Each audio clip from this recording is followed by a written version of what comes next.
Tiger at Lawrenceville, Mastermind still here with competition online lesson number 8, and that's going to be delivered today by Mr. Tim Davis. Hey, Tiger Rock Lawrenceville, for our inclusive class members, I want you to work on 2 things for me. So I want you to work on that outer forearm block. So you're going to cross and make that outer forearm block for me, okay? Make sure you practice both sides. And then I also want you to practice those front kicks. Lift up that knee, front kick, extend, and down. And then also, for fun, I want you to find a line somewhere, or maybe you can get a grown-up to put out a string or a piece of tape or something. I want you to practice like you're walking on a balance beam, okay? If you have a balance beam, you can use that. But practice working those feet back and forth like on your balance beam, okay? And that's going to be our lesson for our inclusive class this week. Tiger Cubs. I want you to work on those outer forearm blocks as well. Make sure you're crossing underneath, making that outer forearm block good on both sides. Show me that fist when you make that outer forearm block. And also work on your low blocks, okay? Cross on top, low block. Cross on top, low block. Make sure you're working both sides. Use each hand. And then also try to add that reverse punch in there. And see if you can do them all together. See if you can do that outer forearm block, reverse punch, okay? Or a low block, reverse punch. See if you can put them together and make a little combination out of that for me. White yellow belts. You're going to work on your forms and your one steps. Don't forget your one steps. Don't forget your forms. In particular, I want you to pay attention to your side kick in your form. When you're judging and being judged in tournament, they're gonna look at that side kick, and a lot of times that's gonna make the difference about who moves on to the next round. So you're doing that side kick. Make sure you chamber, extend, back, and then pull it around. So make sure you finish the whole move, and that judge can see that, because I'm telling you, that can win the tournament for you, just making a really nice side kick as part of your form. And then for sparring, I want you to work on a real simple combination.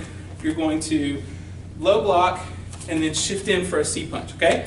So just low block, shift in, C punch, back out, okay? So practice, make sure you're practicing both sides.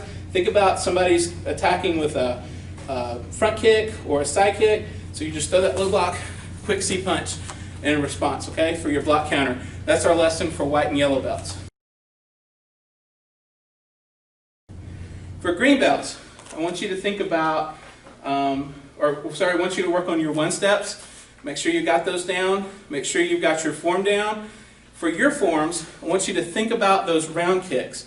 So you've got 3 round kicks in your form. You've got a number 1 round kick before your knife hand. You've got a number 3 round kick, step feet together. And then you've got a number 2 round kick. Make sure you're getting good pivots. And I saw this at last tournament, and it drove me crazy. So I don't want to see it from any of our students, where people were doing a step behind round kick. There's no such thing as a step behind round kick. Step feet together, round kick, reach, and do your double knife hand block.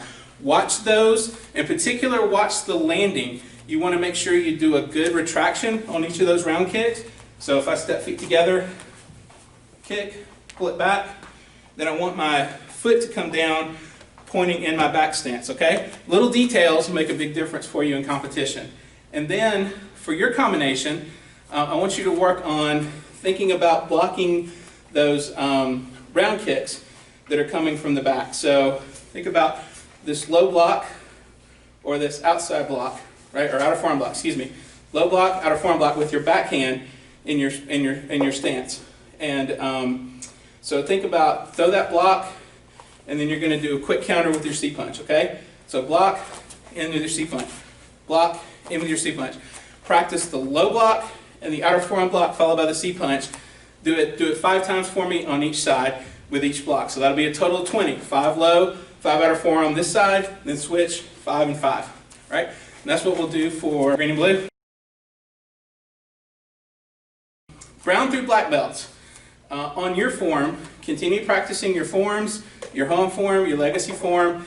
Thinking about competition with your home form, power is the key. I see when I'm judging brown belts, red belts, black belts, you see them start off very strong in those high blocks, and they're keeping it solid through the blue belt section, and then they get to their end section and the power drops way off. So Think about keeping your power consistent throughout your whole form. Can make a big difference, especially now that we're being judged side by side. So work on that power. The trick to that, do your form back to back to back to back. So I want you to practice your whole form 5 times through, just stop and start, stop and start, stop and start. And that'll help you build up your stamina and your strength to keep your power up as you're doing it in your competition, okay? Also remember to practice your wind steps. And then for your combination, I want you to think about, in your block counter scenario, drawing the attack that you want your opponent to throw, okay? So 2 little tricks to that. If most people like to spar like this, if I'm sparring Bob, we're going to have the same foot in front. This is called closed stance sparring. If I go open stance sparring, then I've limited the attacks that Bob can throw. Bob can't throw, well, Bob probably can't throw it anyway, but if Bob could throw a kick, he can't throw the round kick to the body because that's going to strike. He's got to throw the round kick high, okay?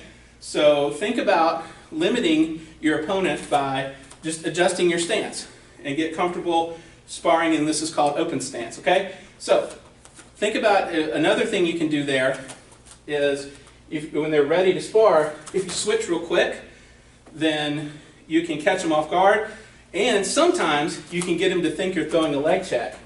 So when I switch like this, it almost looks like I'm getting ready to try to throw that back leg check, and he'll pick the leg up, and then you know you're going to get the front kick. So think about that. So we're going to assume that we've drawn the front kick. So we're going to do the low block, and then I want you to come in with think about doing the low block and almost taking a step as you low block. Now you're set up for your front kick, punch, punch, punch, front kick, right? So once again, do that real quick switch your feet, low block, front kick, punch, punch, punch, punch, front kick, right? Practice that 5 times through, each side, making that switch, doing those punches, simple in and out to work on your block counter techniques. Thanks, Tiger Rock Lawrenceville.